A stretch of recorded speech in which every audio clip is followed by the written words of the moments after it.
बिस्मिल्लाहिर्रहमानिर्रहीम, अस्सलाम वालेकुम। मैं हूं अदील वड़ाइच।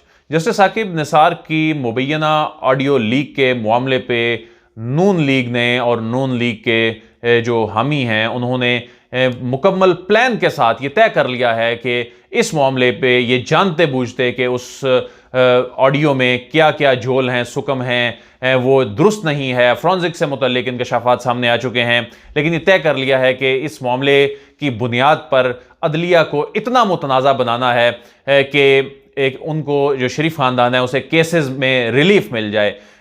ये उनके अपने अल्फाज हैं मरीम नवाज साहिबा के कि अदलिया ने ये जो धब्बा धोना है, इस मामले को सीधे रास्ते पे डालना है, तो जितनी जल्दी हो सके ये कर लें। और ये धब्बा तभी धुलेगा जब नवाज शरीफ की सज़ा ख़त्म होगी। यानी एक ही मकसद है, एक ही इसकी जो कॉज है वो यही है कि जब नवाज शरीफ की सज़ा ख़त्म होगी तब ही ये समझा जाएगा जी कि अदलिया जो है ये ठीक काम कर रही है। तो आज भी मरीम नवाज साहिबा की जो प्रेस कॉन्फ्रेंस है, उस प्रेस कॉन्फ्रेंस में जब ये पूछा गया कि आप ये अदालत में कब पेश करेंगी ये जस्टिस साकिब निसार साहब की जो मुबैना ऑडियो टेप है, तो उस पर उन्होंने कहा कि सब कुछ मौजूद है, मगर जब मुनासिब समझा कि इसे अपने केस में लगाना है तब लगाएंगे। यानी खुद शरीफ ख़ानदान को इस चीज़ का इदराक है कि ये ऑडियो टेप अगर केस के साथ अदालत में प्रेजेंट की जाती है, इस मामले पे बात की जाती है, तो वो खुद फंस जाएंगे। यही वजह है कि इस मामले को सियासी मैदान में लाके खेला जाए, ना कि कानूनी मैदान में लाकर, और इसका इतना ज़्यादा ढंढोरा पीटा जाए कि इदारों पर प्रेशर आए या अदलिया पर प्रेशर डालने की ये जो कोशिश की जा रही है। और इस मामले पे आज मरीम नवाज साहिबा से मुख्तलिफ सवाल जवाब हुए। इन सवाल जवाब के सेशन के दौरान उन्होंने अपनी जो ऑडियो लीक्स हैं उनकी, जिसमें वो कुछ चैनल्स के मुआशी कत्ल से मुतल्लिक बात कर रही हैं, उसको भी तस्लीम कर लिया, एतराफ़ कर लिया। वो आपको सुनवाएंगे भी उन्होंने क्या कहा। लेकिन साथ ही शरीफ ख़ानदान ने कुछ नई वीडियोज़ आने का भी इशारा दे दिया। और ये इशारा क्या था? ये लगता है कि धमकी थी कि ज़ाहिर है जो बहुत से अहम पोजीशंस पे लोग बैठे होते हैं, तो ज़रूरी नहीं है कि कोई वीडियोज़ ऐसी हों, लेकिन ये परेशान करने के लिए कि कल को जो भी इनके खिलाफ या इनसे मुतल्लिक कोई भी इकदाम उठाएगा तो उसको ये इस अंदाज में, अगर एक साबिक चीफ जस्टिस के साथ इस तरह कर सकते हैं तो वो उनके साथ भी कर सकते हैं। तो ये एक खौफ फैलाने की स्ट्रेटजी भी हो सकती है। लेकिन जो कैप्टन सफदर साहब ने बात की इस्लामाबाद हाई कोर्ट के बाहर मीडिया से गुफ्तगू करते हुए, उसमें उन्होंने कहा कि बड़े बड़े लोगों की कुछ वीडियोज़ जो हैं वो आने वाली हैं। वो कोई स्विमिंग पूल में पड़ा हुआ है, कोई वॉशरूम में गिरा हुआ है। तो इस तरह की उन्होंने बात की। आप खुद ही सुने कि कैप्टन सफदर साहब ने क्या कहा। एक सिनेमास्कोप फिल्म आएगी, समझते हैं सिनेमास्कोप, पुराने लोगों को पता है। पहले फिल्म चलती थी स्क्रीन के आधे हिस्से में, और उसके बाद फिर फिल्म के साथ लिखा जाता था कि सिनेमास्कोप फिल्म। उसका मतलब है कि फुल स्क्रीन पे मजा आए देखने वालों को। वो अभी वो फिल्म आने वाली है। कौम को पता हो गया जी, हर चीज़ का पता हो गया है। बड़े बड़े लोगों की फिल्में भी आएंगी। कोई स्विमिंग पूल में गिरा हुआ है, कोई स्विमिंग पूल से बाहर है, कोई वॉशरूम में गिरा हुआ है, कोई किधर गुमा हुआ है। क्या यार सर, फिल्म का डायरेक्टर कौन है? क्या है फिल्म का डायरेक्टर कौन है? फिल्म का डायरेक्टर एक मजलूम पाकिस्तानी है जो कायदे आज़म की।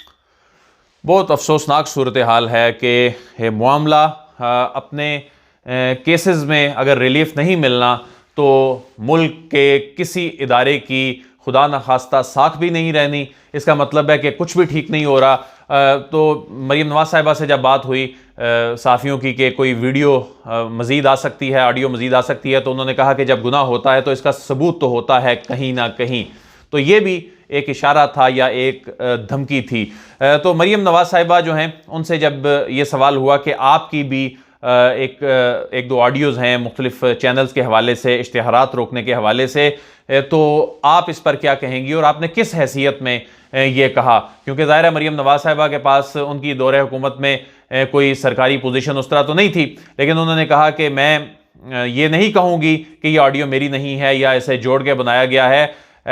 उन्होंने इसे तस्लीम किया कि ये ऑडियो उन्हीं की है, और उन्होंने कहा कि वो चूँकि मीडिया सेल की हेड थी, सरबराही कर रही थी, तो इस हैसियत में उन्होंने ये बात की। ये बात सुने कि मरियम नवाज साहिबा की जो ऑडियो लीक हुई उसमें उन्होंने चैनल से मुतल्लिक वो क्या हिदायत जारी कर रही थी।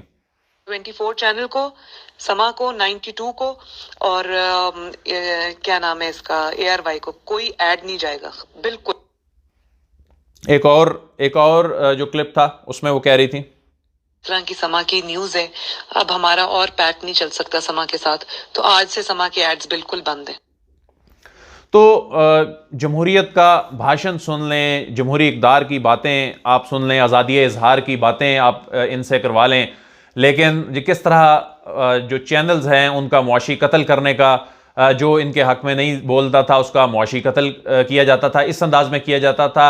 हालांकि इनके पास कोई ओहदा नहीं था, ये कोई मिनिस्टर नहीं थी, वज़ारत इत्तलात नशरियात में नहीं थी, लेकिन मीडिया सेल की सरबराही जो है वो कोई सरकारी ओहदा तो नहीं था, लेकिन उस मीडिया सेल पर भी बड़े सवालात उठते थे।